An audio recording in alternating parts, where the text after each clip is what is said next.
welcome to ICU Primary Prepcast. This is our another snippet. And again, I'm joined by Dr. Mike Clifford. And Mike, this time we're going to talk about some cardiovascular physiology. So what are the physiological determinants of cardiac output?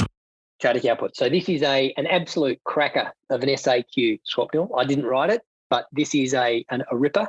And it seems very simple. And the tendency is for people to get a little bit lost in the weeds here. So it's very important that we break down this question into the physiological determinants of cardiac output, okay? And it's not a hard question. We all know what cardiac output is. So you might start with cardiac output as the quantity of blood pumped out of the left ventricle each minute, and then give a number, say 5 litres for a 70-kilogram man at sea level. And then we always write cardiac output equals heart rate times stroke volume. And then all of a sudden, you know how to answer that question, because you can talk a little bit about heart rate as a determinant of that cardiac output and the things that affect heart rate. And then you can talk about stroke volume. And that gets you into that lovely set of preload, afterload contractility. And once you've done that, you've passed the question, no doubt. So this is not a hard question to pass. You've just got to make sure you write something in each of those headings. And then don't spend too long writing the same thing over and over again, because the tendency here is, because it's relatively easy, that you'll spend too long on this question. So this is one of those questions where I tell candidates, make sure you only write for 8 minutes and then move on. Go and start writing something about that horrible question on, the blood flow in the placenta, because you'll pass this question easily. So don't get too bogged down. So let's go to that little formula. Cardiac output equals heart rate times stroke volume.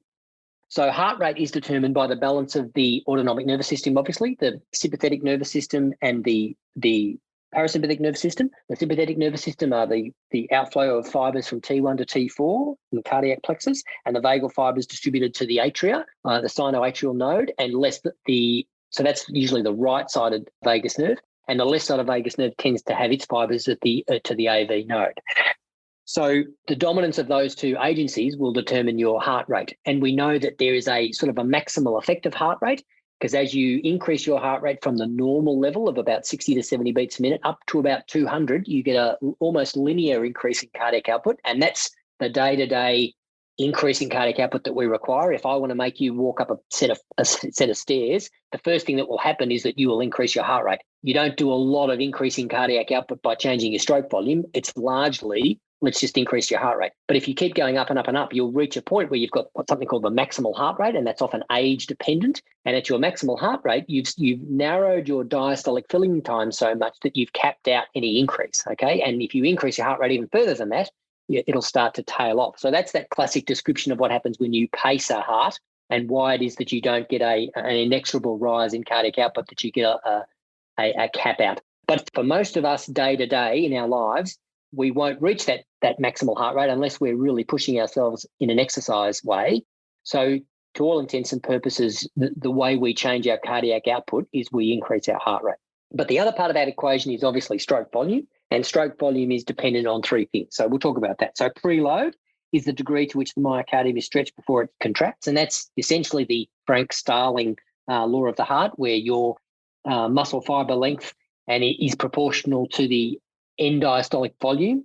And with that, you optimize your actin and myosin filament overlap. And the other effect of that is increased venous return also causes a stretch of your sinus node, which can indirectly increase your heart rate. So you'll get both a augmentation of your systolic contraction with preload, and you'll also get a secondary increase in your cardiac heart rate. Other people talk about the Bainbridge reflex as a way of, when you get atrial stretch, you get a mild increase in heart rate. So this is why these things are all interconnected. Although we like to talk to them as if they're not, they are all interrelated. And if you're going to walk up a flight of stairs, you'll get an increase in preload contractility, and if you vasodilate, you'll get a reduction in afterload, which will all augment your cardiac output. But if we're thinking of trying to answer this question, we do have to break them into different things. So your afterload is the resistance at which blood is expelled into the aorta, and it's affected by many factors, including your ventricular wall tension, so your left ventricular end diastolic volume, your left ventricular end systolic volume, your ventricular wall thickness, your ventricular output impedance, which is both your aortic valve and your blood inertia, and the systemic vascular resistance, okay? And increasing afterload tends to cause a reduction in cardiac output and a decrease in stroke volume, okay, if your preload is unchanged. Now, contractility, which is the intrinsic ability of the myocardial fibers to contract independent of preload and afterload, which, as we now know, doesn't happen. But were it to happen, that intrinsic capacity of the myocardium to contract is usually a function of the intracellular calcium availability. And that's indirectly provided by your sympathetic stimulation and also by your preload and stretch, so which augments calcium release from the sarcoplasmic reticulum. So those are the sorts of physiological factors that are in play whenever you're thinking about sort of contractility, okay? So some of the physiological factors which might decrease contractility would include hypercapnia, hypoxia, and acidosis. And again, this is the problem of being a physiological question where you're blurring the boundary into pathophysiology. But we're not talking about myocardial infarction. We're just talking about those things that can potentially be present to reduce that function. So this is sort of still in that grey zone of a physiological issue. Another thing you might talk about would be myocardial compliance or lusitropy, which is another thing which is augmented when your sympathetic nervous system is activated. And that augments the capacity of the left ventricle to get venous return and then have some increased end-diastolic stretch and ejection. And the other thing that happens when you've got sympathetic nervous system activation is you get a reduction in venous capacitance, and that improves your preload. So it's all interrelated, but essentially those factors working together are what is determining your cardiac output. So it's your heart rate predominantly, and then your stroke volume, which is affected by your preload, your afterload, and your contractility. Thanks, Mike. I think that we call as cardiac grid, which is quite useful to then determine how do you handle different kind of pathologies when you're inducing the case with anesthetics, because that every time you modify something, you know what's the impact of increasing heart rate, decreasing preload, or contractility on the cardiac output. So that grid of 4 factors is quite useful to then apply in your day-to-day clinical practice. That's right. And this question's been asked in terms of the left ventricle or the right ventricle, and they're actually almost the same responses, subtle variations in the differences in the nature of afterload and the nature of, whether you've got a thin-walled ventricle with an increased wall tension versus a thick-walled ventricle which has less wall tension. But that in terms of the effects of heart rates, preload, afterload, and contractility, the outcomes are the same. And you can tailor the answer to the right ventricle, or you can tailor your answer to the left ventricle. And you're quite right, Swapnil. If you move now to what are the effects of a drug on the heart, you can break down that drug into each of those sections and just provide a response. And you'll always get full marks, because that's the only way drugs affect the cardiovascular system. You could argue that in terms of afterload, you can have certain drugs that reduce or increase afterload, but to all intents and purposes, the effect on cardiac output has to occur through some of those mechanisms. So it's a good way of thinking about all of your cardiovascular pharmacology.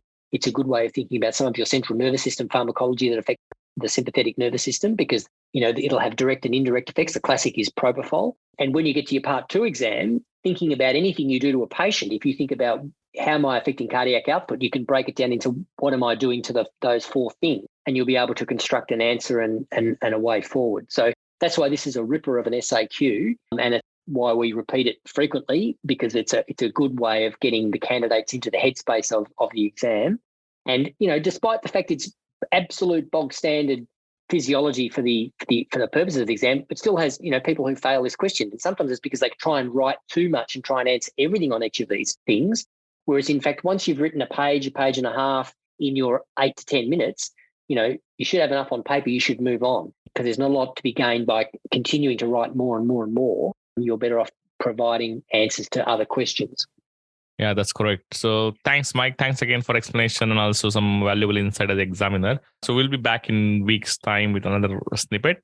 Till then, goodbye and have a nice time. See you later, Swapnil.